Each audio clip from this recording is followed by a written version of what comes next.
This wasn't supposed to be my wedding day. I wasn't supposed to be here. This wasn't my life. It felt like a nightmare. My fingers trembled as I clutched the bouquet, the flowers cold and lifeless against my skin. Much like my heart was right now. Put on a smile, Ryan. People are looking, she whispered into my ear, while gripping my arm harshly as she tried to walk me to the altar. I tried to smile, but I couldn't. It felt like my own body was not in my controls. Smile, Ryan, she gave me a jerk, as she tried to say through between her teeth, Mom, you're hurting me. I winced. Nothing hurt me more than the reality that awaited me. In no time, I was standing beside a man I dreaded meeting eyes with. He wasn't supposed to be here. He loved my sister. He loved Sophia, much like I loved Ryan, my boyfriend. But the truth was, none of them was here. I dared to glance up, my eyes landing on the side of Jungkook's face. He stood motionless, his jaw clenched, his hands rigid at his side. His profile was sharp, cold, and distant. I couldn't tell what he was feeling. Anger, betrayal, sadness, probably all three. His eyes briefly flickered to mine, and in that split second, I saw it. The heartbreak. It was there, just beneath the surface. The tight line of his mouth, the coldness in his eyes that couldn't quite hide the pain. My chest tightened. I didn't know how to fix this. I did not know if I could. I looked away quickly, swallowing the lump in my throat. This was wrong, all of it. But it was too late now. The ceremony was already happening, whether we liked it or not. Do you take this man? I could hear the words, but honestly, I did not care enough. I just wanted to get away from here as soon as possible and go to sleep and wish to never wake up. I do, I found myself saying. And I pronounce you both as husband and wife. You may now kiss the bride. The priest said, and my breathing stopped. I looked at Jungkook with hesitant eyes and found him looking at me with the same feeling. His eyes were daring, and I could tell he was trying so hard to not lose his calm, but he still walked towards me. He cupped my face and placed a small peck on my lips. I stood frozen. In a fraction of a second, he stepped away. I knew this was an act. Everything that happened today was an act. People cheered. We stood there, inches away from each other, knowing that this is the most we would ever be close to. But hearts were miles away. Probably always will be. If you're still wondering how we arrived at this absolutely gut-wrenching unfortunate situation, let me take you back to how it all started. Ryan, pick up the phone. I was calling my boyfriend, the boy that I was madly in love with. He was supposed to bring me flowers so I can put them on my hair. Sophia, my sister, said they would look beautiful. There was loud commotion outside and I rolled my eyes. God, I hated loud weddings. I will try to have minimum guests and go somewhere private for my wedding with Ryan. Aish, a stupid one, pick up my calls? Whatever. I'm not putting on some stupid flowers on my hair now that it's getting late. It's not my wedding anyway. I smiled at my reflection in the mirror while the noises outside got louder and louder. Suddenly, the road to my room burst open, and Mom and Dad barged inside. Mom? Dad? You guys okay? I looked at them weirdly, because they looked nowhere near too okay. I could see how the colors had peeled. Honey, what we're about to say, just listen carefully. Alright, now you guys are really worrying me. I smiled to ease the tension, but nothing helped their anxiety. Your sister? Sophia, she ran away. Her voice broke, and I felt my heart skipping a beat. What? Did I hear it right? Sophia escaped? Where? Why? Mom? Don't worry, did you check the bathroom? You know, she spent an unusually large amount of time in there. I'm sure she's just checking if the dress fits or not.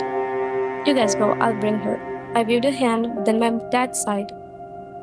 I'm sorry, Ryan, but Sophia has actually left, he said dejectedly as he pulled out a letter from his pocket and handed it to me.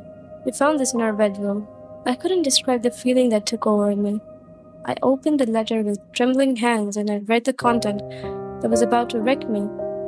I'm sorry, I cannot do this. I cannot go through with this wedding. I don't love Jungkook. I love someone else. The letter fell from my hands. A tear made their way from my eyes. My sister left us just like this? How could she? My voice broke as sobs rippled through my neck. How could she do this to us? How could she do this to Jungkook oppa? He loves her so much. Ryan, shh, listen to me. He engulfed me in a hug while I cried my eyes out. She told me she wanted her forever with him. He told me that Jungkook oppa said he couldn't love any woman more than her. How could she? I cried on his chest.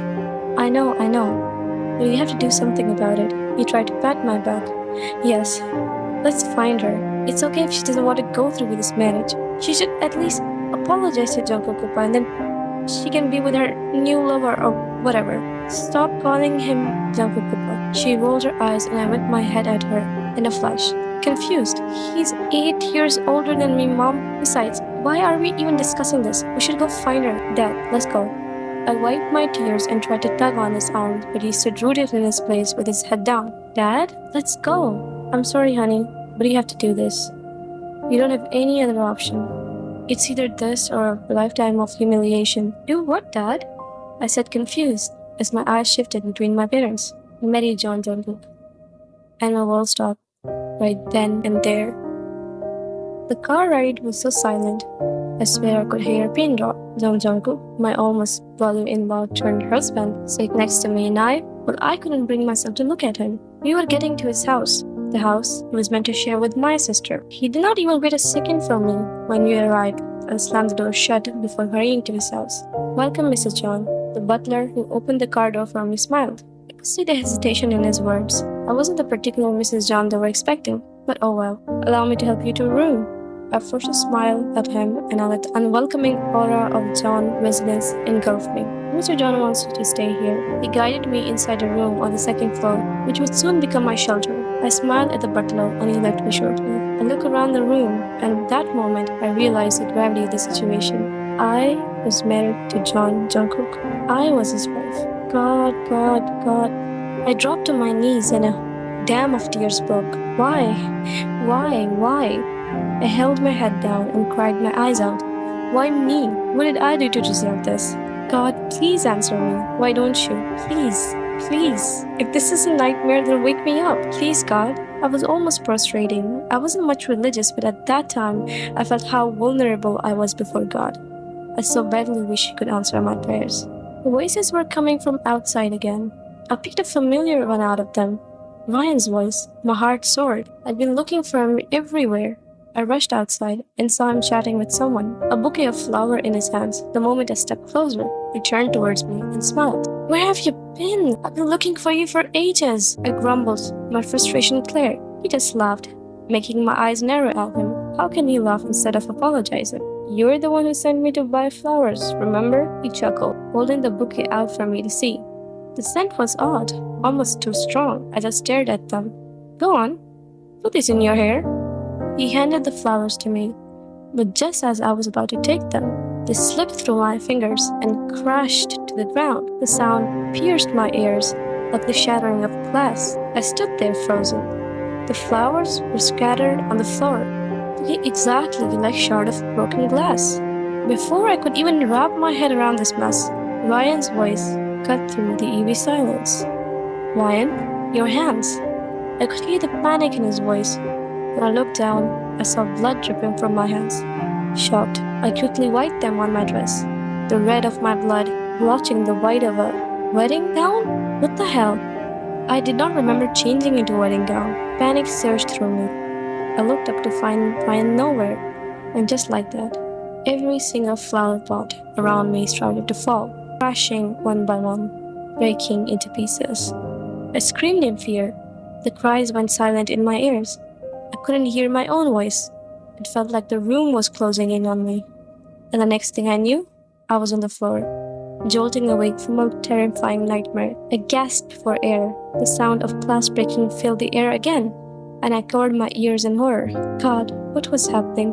I wasn't ready for this. The butler, who received me this morning, I think his name was Jungkook or something, barged into my room and held me up. He was so troubled he couldn't even tell I wasn't doing well either. Mrs. John, please help him. Please, I beg you. Young master, he's drunk and he's breaking stuff. We tried to get a hold of me, but he wouldn't let us. He shook me, and I looked at him dumbfounded. Jungkook would rather want to be dead than ask for my help. Jungkook, I can't. He hates me. I tried to reason, but he shook his head repeatedly. He's going to hurt himself. Please, do something. He begged, and I could see him pleading anymore. So I took a breath, calmed my nerves, and braced myself for yet another nightmare. So I nodded and went along with him. Jungkook was downstairs, in the living room, crashing the whole place like it was some boxing championship. I jumped with every glass he broke. My conscience was begging me to just stop this whole being the savior act and crawl back into the room upstairs and never come out. But something inside me kept me going. I arrived to find the living room a mess, not even a bit close to how I saw it this morning.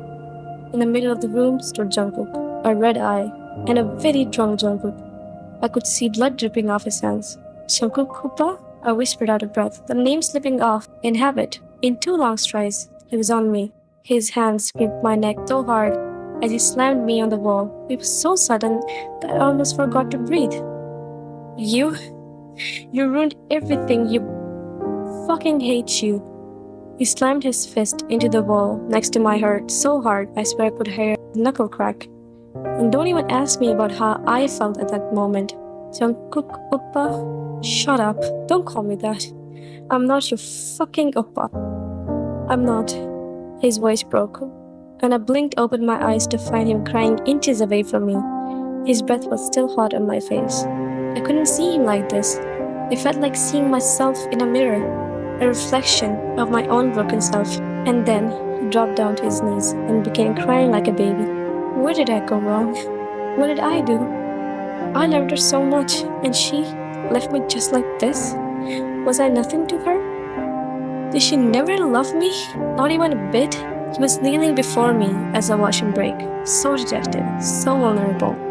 I wanted to reach out to him, to hold him, to tell him that everything will be okay, but I couldn't. He wasn't mine, just like I wasn't his. But he needed me right now, nonetheless. Let me help you, please, I whispered as I sat down as well, placing a careful hand on his shoulder, which thankfully he didn't remove. Maybe he was tired as well. Why? His red eyes shot up to me. I could see the vulnerability in his eyes. Why did she leave? Am I not lovable? I'm sure it wasn't that. I whispered and he closed his eyes, again to read his tear away. You're lying, he whispered more to himself. I am not lovable. She left me for someone else. I gave her everything, bags, diamonds, dresses, everything she wanted, and she played with my heart like it was a toy. I'm sure you'll find someone who will love you for who you are. He snorted as he tried to get up, nearly collapsing on the floor, and of course refused my help. I looked after him as he staggered to his room, dragging his obviously weak body along. She was the first and the last woman I loved. He stopped and looked back at me. I'll make sure it stays that way. It was 3 a.m. at night. I couldn't sleep. Everything felt so foreign. I missed the comfort of my own room, my soft, warm bed, my books by my pillow, my laptop on which Sophia and I would watch Netflix. Sophia. I almost forgot I had a sister. That was the cause of this whole ordeal. I knew she messed up my life. It wasn't like she knew our parents would make me the scapegoat. I hope you're okay wherever you are, Sophia. I sighed and then got up from the bed to change into something comfy. Brooding over the mess won't solve anything. My stomach grumbled and I realized I was hungry. Jungkook had left food for me, but it had gone cold. Maybe I could use a shower and a microwave after that? Yes, that sounds right. I woke up with the same haunting question that never quite left me since the whole wedding fiasco. Why did Sophia elope? Why did I have to make the sacrifice? Where the hell is Ryan? Why? I heard a knock on my door. Rubbing the sleep off my eyes, I quickly scrambled to my foot and went to answer it. It must be Jungkook. Ryan? To my utter surprise, it was Jungkook. He looked composed, his frock contrast to the fragile man I saw last night. The effect of alcohol was long gone. We need to talk. Right now? I stuttered in a small voice and stepped aside for the door. I don't see why not, he said, and I caught a glimpse of his annoyed expression before he quickly masked it with indifference and entered the room. I quickly distanced myself and sat at the far corner of the bed, my back facing him. I could feel the bed dip on the other side. I'm sorry about last night. It won't happen again. It's okay. You were drunk. I fumbled with my fingers. I couldn't bring myself to look at him. There was a moment of silence before Jungkook spoke again. Did she tell you anything before running away? I knew he was trying very hard to keep his voice steady. Given the sensitive topic, nothing. She didn't say a word. He stood up with a sigh and stuffed his hands in his pockets. You can go back if you want. I don't want to hold you hostage here. I'm sure you had a life that was snatched just as badly as from me. I don't want you to regret it. I don't want you to interrupt it. I snorted, shaking my head. This has to be some sick joke. What's the point of going back to a place where you're no longer wanted? My parents could have stopped us, but they were worried more about what people would think than how it would affect us. What are you saying? What I'm saying is that Dad is not picking up my calls, and so is not Mom. And so is not my sister, and so is not my... Everyone is shutting me down. You're what? No one. I huffed angrily. How dare he treat me like an object that could be transferred after it served its utility? I would not give him the satisfaction of knowing about me having a boyfriend. I only want what's better for you. He sighed, and I almost lost my temper. I think I'm old enough to decide that for myself, so stop treating me like a child. Fine. You can stay here all you want, but don't ever blame me for not setting you free. You're choosing this life now. I could feel his stare on my back. He wanted me to say something, anything, but I stayed silent. He sighed again and was about to move out when his phone rang. She sold the engagement ring? I heard him say. Curiosity got the best of me, so I walked up to him again. I could see his expressions contorting into something furious as he continued to talk on his phone. Keep an eye on her. What happened? She's on the run. She tried to sell the engagement ring for money. What are you going to do then? I'm going to find her. How? Every ring of that brand gets checked for authenticity before price is paid. She left her details at the shop she tried to sell that ring in. We'll use our details to trace her. What's the point of tracing her anyway? She's left us willingly. I sighed and crossed my arms. Maybe we should just let her be. That's the thing. I cannot let her be. I will dig her from every hole she falls in and get my answers. She disrespected my love, and now she will pay the price. With that, he turned on his heel and left. The door slammed behind him, leaving me in stunned silence. My thoughts raced as I tried to make sense of everything. What's going to happen now? Are we ever going to recover from this? Where do Jungkook and I stand in this jumbled mess? What will happen to us? I had so many questions, not a single answer.